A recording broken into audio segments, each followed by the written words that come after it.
En aquel tiempo Jesús, alzando los ojos, vio a unos ricos que echaban donativos en el tesoro del templo. Vio también a una viuda pobre que echaba 2 monedillas, y dijo: en verdad os digo que esa viuda pobre ha echado más que todos, porque todos esos han contribuido a los donativos con lo que les sobra, pero ella, que pasa necesidad, ha echado todo lo que tenía para vivir. Palabra del Señor. Hoy celebramos una fiesta de la Virgen, la fiesta de la presentación de María en el templo. No la fiesta de la presentación del niño Jesús, que será en febrero, sino la presentación de María, cuando su papá y su mamá, San Joaquín y Santa Ana, cumpliendo la tradición judía, la llevaron a ofrecerla al Señor al templo. La fiesta de la presentación de María. Toda fiesta de la Virgen es un motivo de alegría y, por lo menos para mí, estoy seguro que para todo buen católico, es un día de fiesta especial. ¿Qué es lo que nosotros debemos recordar hoy o qué tenemos que aprender de este momento familiar en que los papás llevan a su hijo a ofrecérselo al Señor? Lo que nosotros tenemos que aprender es precisamente hacer esa presentación. Presentar al Señor nuestra alma y el alma de los nuestros. Llevar a Dios a los nuestros. Presentárselos a Dios. A mí me gusta mucho el significado de la palabra pontífice. Era un título anterior al cristianismo. Era el título que tenían los sumos sacerdotes en la Roma pagana. Pontifex. Había muchos pontifex, muchos pontífices, y había uno solo que era el Pontifex Maximus, el pontífice máximo. Pero el pontífice viene de la palabra ponte, puente. El pontífice era, además del sumo sacerdote, etc., el que tenía la misión de mantener en buen estado los puentes que cruzaban el Tíber, el río, que en parte bordeaba a Roma. El río que, desembocando en el mar, servía como canal de comunicación para la entrada y salida de mercancías. El pontífice tenía que encargarse de que esos puentes que unían las 2 orillas estuvieran en buen estado y pudieran transitar personas y mercancías. El pontífice de cada familia somos nosotros. Hay un sumo pontífice, el Santo Padre, pero cada uno de nosotros es el pontífice de su familia, es decir, el que tiene que mantener el puente en buen uso, el que tiene que ser incluso el propio puente. Soy el puente de mi familia cuando en la orilla de Dios intercedo por ellos. Señor, perdónales, Señor, ayúdales, Señor, dales tu gracia, Señor, ayúdales en esta enfermedad, Señor, ayúdales en este problema que tienen, Señor, dale trabajo, Señor. Una y otra vez, sin cansarnos, como Santa Mónica no se cansaba de suplicar a Dios la gracia para la conversión de su hijo. Una y otra vez derramando nuestras lágrimas por los nuestros. Somos los abogados de nuestra familia ante Dios.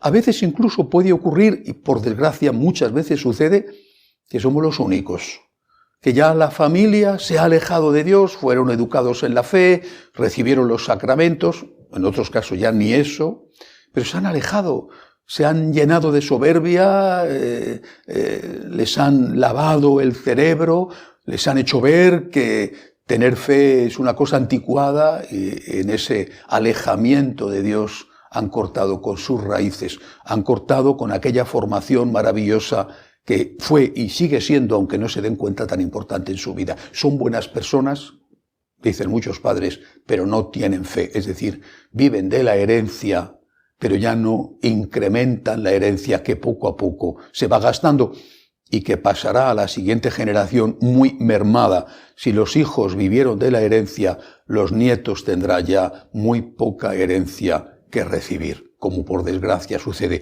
Pues bien, nosotros somos los pontífices, los que abogamos por los nuestros de forma incansable, ofreciendo nuestra oración, nuestro sacrificio, la aceptación de nuestros propios problemas, pidiendo por los nuestros. Pero el puente une dos orillas.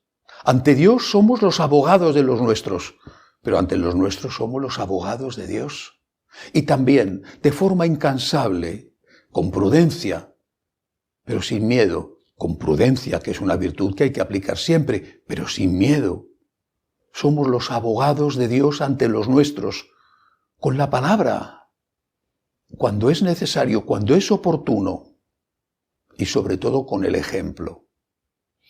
El ejemplo de no rendirte, el ejemplo de perdonar, el ejemplo de la caridad, el ejemplo incluso de pedir perdón y de volver a empezar. Yo recuerdo, es para mí un recuerdo imborrable que me hizo tanto bien. Recuerdo en la tienda, una de las tiendas que tenían mis padres, donde trabajaba mi mamá tenía siempre una lista colgada en un gancho en la parte de atrás. En esa lista había el nombre de clientas, porque sobre todo eran mujeres de clientas que llegaban y le decían: señora Martina, por favor, deme usted arreglo para el cocido, así se decía. Es decir, deme usted un poco de carne, un hueso de espinazo, un hueso de caña de vaca, deme usted un poco de tocino, deme usted arreglo para el cocido. No tengo dinero, le prometo que cuando cobre mi marido se lo pagaré, le prometo. Y mi madre iba anotando allí: fulanita de tal debe tanto, más tanto, porque no era un día, no eran dos. A veces había detrás del nombre una larga lista.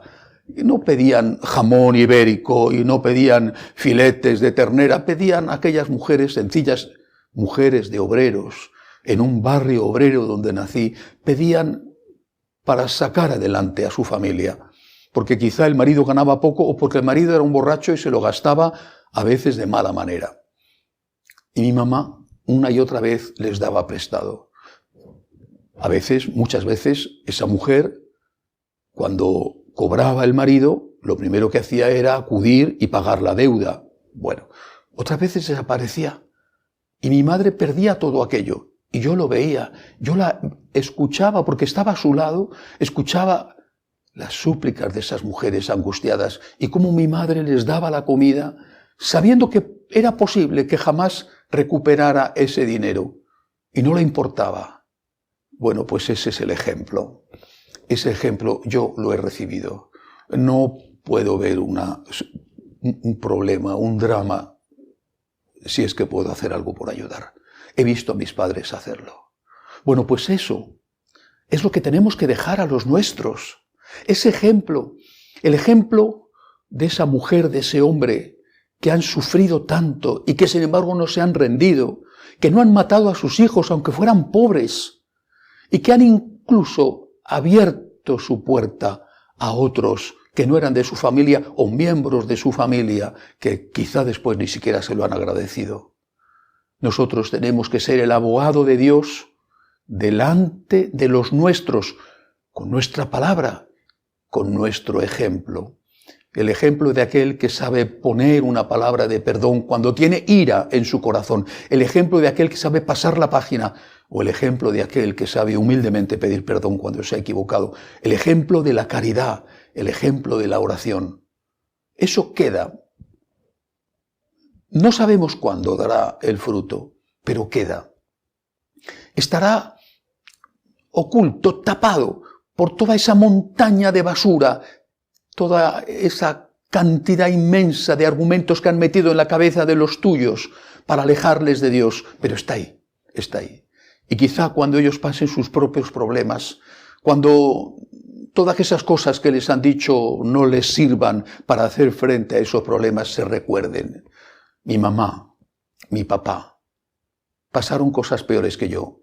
No se rindieron, fueron felices, tuvieron hijos y no los mataron, cuidaron de sus padres ancianos y no los abandonaron, eran más pobres que yo. Y sin embargo, fueron capaces de hacer esto, mantenerse fieles en el matrimonio y ser felices. Y lo fueron. ¿Dónde estaba su secreto? En Dios. Tengo que volver mis ojos al Dios de mis padres. Hagamos esto en esta fiesta de la presentación de María. Presentemos los nuestros al Señor y presentemos al Señor a los nuestros. Seamos los abogados de los nuestros ante Dios, suplicando misericordia para ellos. Seamos los abogados de Dios ante los nuestros y ayudándoles a que entiendan que la felicidad no se la da ni el éxito ni el dinero, porque a nosotros la felicidad, de verdad, la verdadera y auténtica felicidad, solo nos la ha dado y nos la da Dios. Que así sea.